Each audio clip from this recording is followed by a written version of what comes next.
Kafka, The Metamorphosis Part 9. Of all the deprivations which the world imposes on poor people, not one had been spared them. The father took his daytime meals with the lesser employees of the bank. The mother was killing herself mending the linen of strangers. The sister ran here and there behind her counter at the customer's bidding. But the family had energy for nothing further. It seemed to poor Gregor that his wound reopened whenever his mother and sister, returning from putting the father to bed, would leave their work in disorder and bring their chairs nearer to each other, till they were sitting almost cheek to cheek. Then the mother would say, pointing to Gregor's room, "Close the door, Greta," and he would once more be left in darkness, while, outside, the two women mingled their tears or, worse, sat at the table staring with dry eyes. These days and nights brought Gregor no sleep. From time to time he thought of taking the family affairs in hand, as he once used. The very next time the door was opened, at the end of a long perspective of time, he dimly saw in his mind his employer and the manager, the clerks and apprentices, the porter with his narrow ideas, 2 or 3 acquaintances from other offices, a provincial barmaid, a fleeting but dear memory, and a cashier in a hat shop, whom he had pursued earnestly but too slowly. They passed through his mind in confusion, mingled with unknown and forgotten faces, but none of them could bring help to him or his family. Nothing was to be gained from them. He was pleased to be able to dismiss them from his mind, but now he no longer cared what happened to his family. On the contrary, he only felt enraged because they neglected to tidy his room, and though nothing imaginable could excite his appetite, he began making involved plans for a raid on the larder, with a view to taking such food as he had a right to, even if he was not hungry. Nowadays his sister no longer tried to guess what might please him.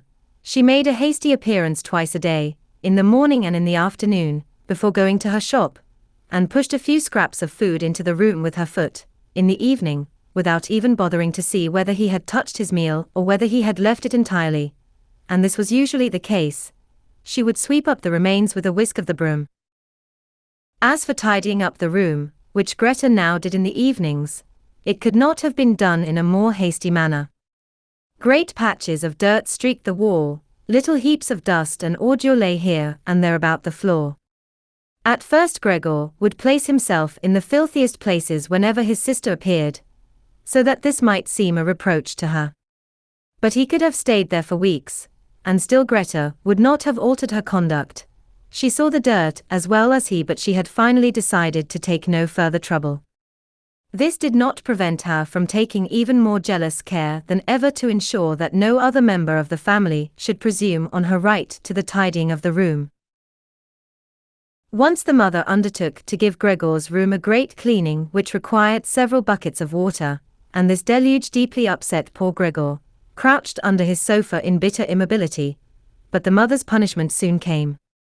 Hardly had the sister, coming home in the evening, noticed the difference in Gregor's room, then, feeling deeply offended, she ran crying and screaming into the dining room, despite the appeal of her mother, who raised her hands in supplication. The father, who was quietly seated at table, leaped up, astonished but powerless to pacify her. Then he, too, became agitated. Shouting, he began to attack the mother, on the one hand, for not leaving the care and cleaning of Gregor's room to the girl, and on the other hand, he forbade his daughter ever again to dare to clean it. The mother tried to draw the old man, quivering with anger as he was, into the bedroom. The daughter, shaken with sobs, was banging on the table with her little fists, while Gregor loudly hissed with rage to think that no one had the decency or consideration to close the door and thus spare him the sight of all this trouble and uproar.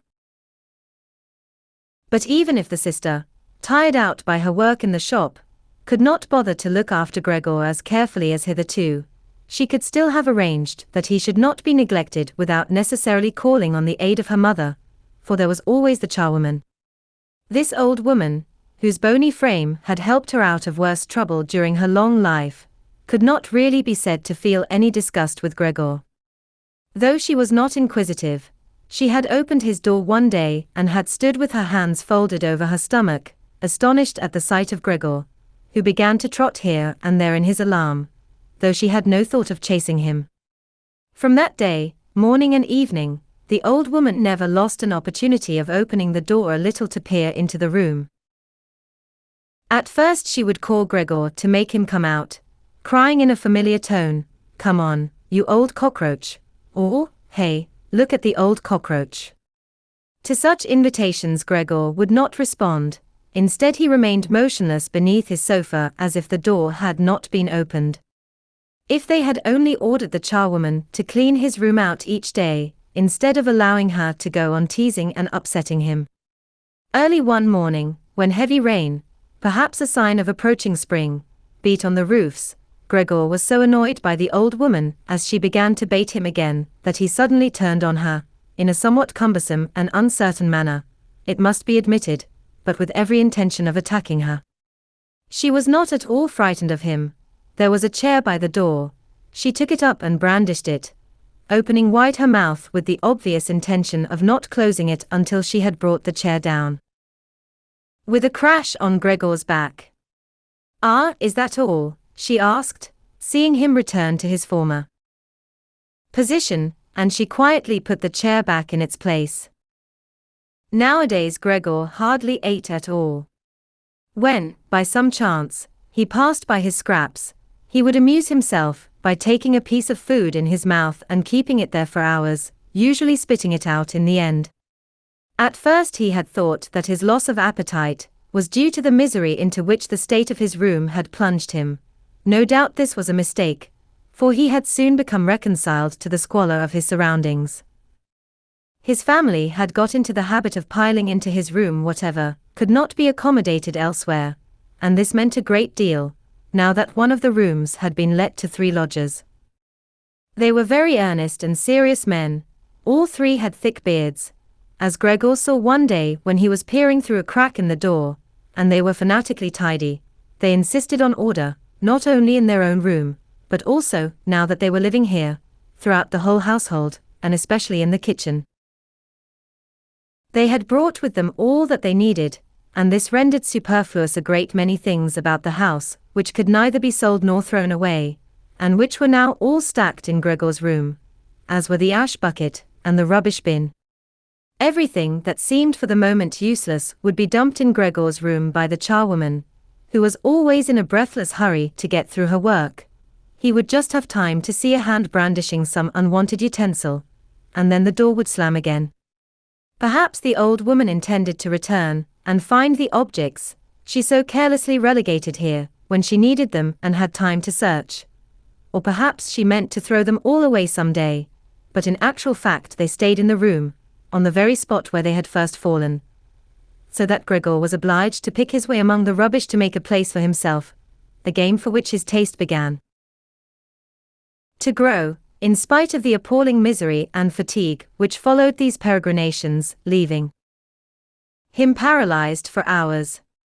As the lodgers sometimes dined at home in the living room, the door of this room would be shut on certain evenings. However, Gregor no longer attached any importance to this. For some while, now, he had ceased to profit by those evenings when the family would open the door, and he would remain shrinking in the darkest corner of his room, where the family could not see him.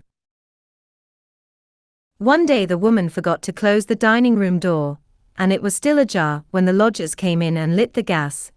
They sat down at table in the places that previously had been occupied by the father, the mother, and Gregor. Each unfolded his napkin and took up his knife and fork. Soon the mother appeared in the doorway with a plate of meat. The sister followed her, carrying a dish of potatoes. When their meal had been set before them, the lodgers leaned over to examine it, and the one who was seated in the middle and who appeared to have some authority over the others, cut a piece of meat as it lay on the dish to ascertain whether it was tender or whether he should send it back to the kitchen. He seemed satisfied, however, and the 2 women, who had been anxiously watching, gave each other a smile of relief. The family itself lived in the kitchen. However, the father, before going into the kitchen, always came into the dining room and bowed once with his cap in his hand, then made his way around the table. The boarders rose together and murmured something in their beards. Once they were alone, they began to eat in silence. It seemed curious to Gregor that he could hear the gnashing of their teeth above all the clatter of cutlery, It was as if they wanted to prove to him that one must have real teeth in order to eat properly, and that the best mandibles in the world were but an unsatisfactory substitute. I am hungry, thought Gregor sadly, but not for these things. How these lodgers can eat! And in the meantime I might die, for all they care.